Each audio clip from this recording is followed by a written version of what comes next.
Hey YouTube, you got Frankenfoot here with a GoBoWitch to show you guys. A young Town Hall 10, but he does have his Infernos up. He's got them both set to single, which is interesting. But you're going to see golems come down with a line of witches and a line of bowlers on either half of this base. Eventually wall breakers are going to come through and open up this base. And you see the test wall breaker coming down. Actually, two test wall breakers. The cannon got the first one because I didn't plan my golems very well. Got to get back into it. And then you're going to see a jump spell bring things into the core of the base. Poison coming down to stop those balloons. It was a fresh hit. No idea what was in there. And you see you've got two single Inferno towers in the middle, which is bad news for the heroes. But witches with their skeletons and bowlers should actually do quite nicely on those. Yeah, so singles are really not the way to go right now. In between bowlers, witches, balloons, and hogs, singles are just, yeah, they're not going to do much for you. But anyway, so you saw that there was some rage spells, and the bowlers destroyed the core. I mean, just leveled the core and most of the surrounding buildings. And now we've just got a bunch of witches and some bowlers left over for cleanup. So we'll just fast forward. At that point, it's just overpowering it and just watching as things get wrecked.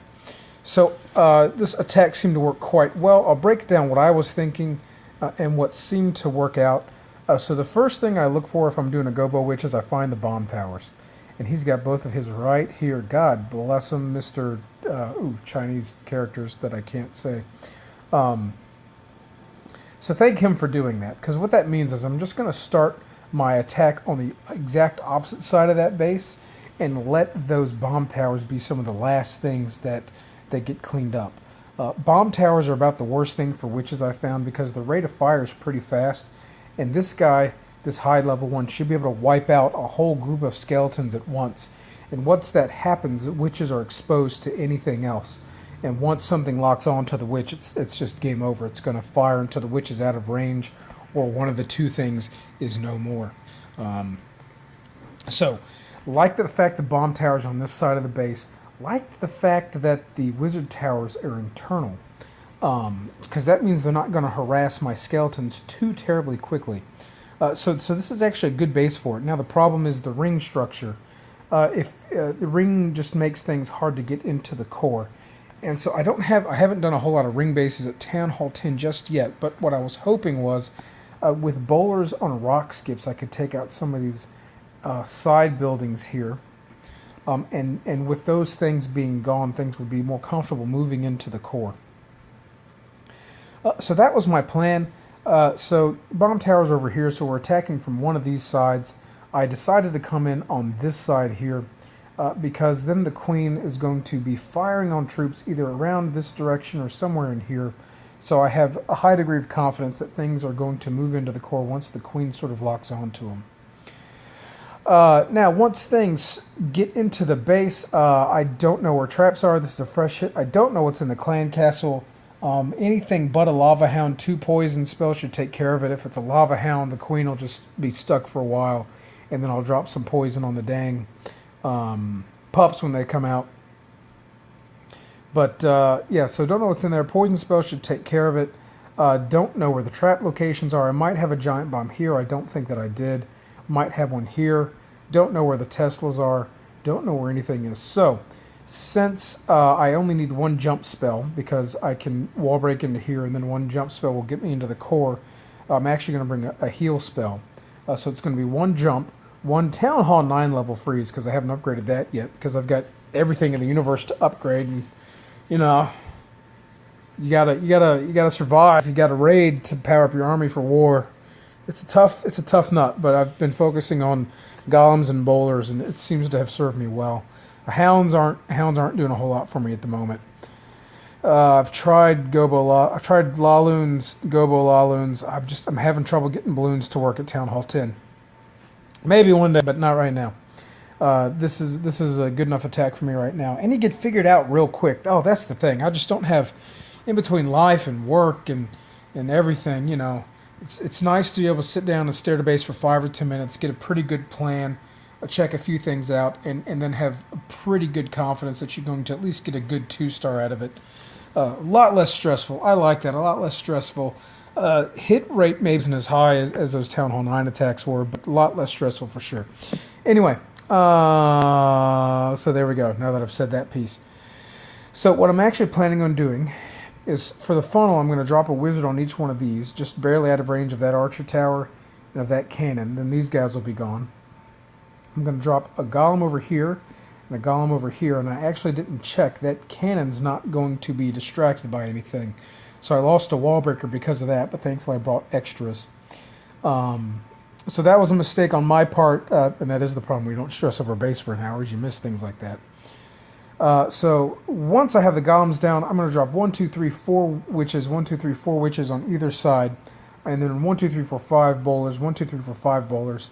So we'll have a nice line of golems up front, skeletons to start tanking the point defenses that aren't distracted yet, and then bowlers that are just going to start taking out these buildings here, and hopefully their skips are going to start taking out buildings on the other side of this wall. And it just depends on who's got more health. So the cannon's probably going to go. That guy might go. I don't know. I'd have to check. But at any rate, these should be very, very weak by the time the bowlers are done taking out these buildings. And then I will have left things open in the core. Or the center, rather. And so I'm going to drop my wall breakers in here. A test one, and then 3 more, just to make sure they do what I need them to do and there's no traps there. And then once that's taken care of, things are going to move in here. Hopefully these buildings will be gone or very weak, and more rock skips will take them out. And then I'm going to place a jump spell right here, and then a heal spell.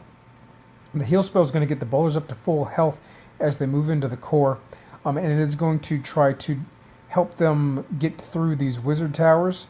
And it's also going to help them get through, there might be a giant bomb here. I think there turned out to be one. But that's a space for a giant bomb. So this right here is a good spot for a heal. And then rage to get them through the entry to the core and hopefully take out these infernos. And then another rage to get them through the core and take out just a ton of these bad buildings. These expos are really high hit point. Yeah.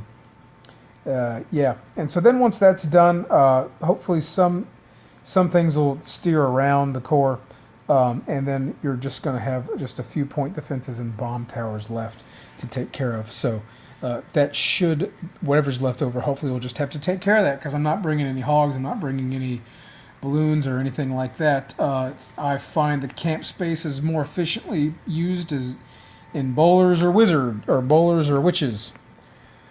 So that's the basic plan. Wizards for the funnel, golem, 1, 2, 3, 4 witches, 1, 2, 3, 4 witches, 1, 2, 3, 4, 5 bowlers, 1, 2, 3, 4, 5 bowlers. Leave the stuff in the middle up, wall break in, jump spell into the core. Use the queen to lure people deeper into the core. Use the enemy queen. Heal here, rage here, and then another rage through the core, and then just hope for the best.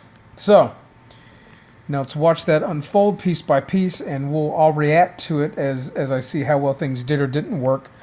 So golems don't have a whole lot on them. A Tesla did pop up over there.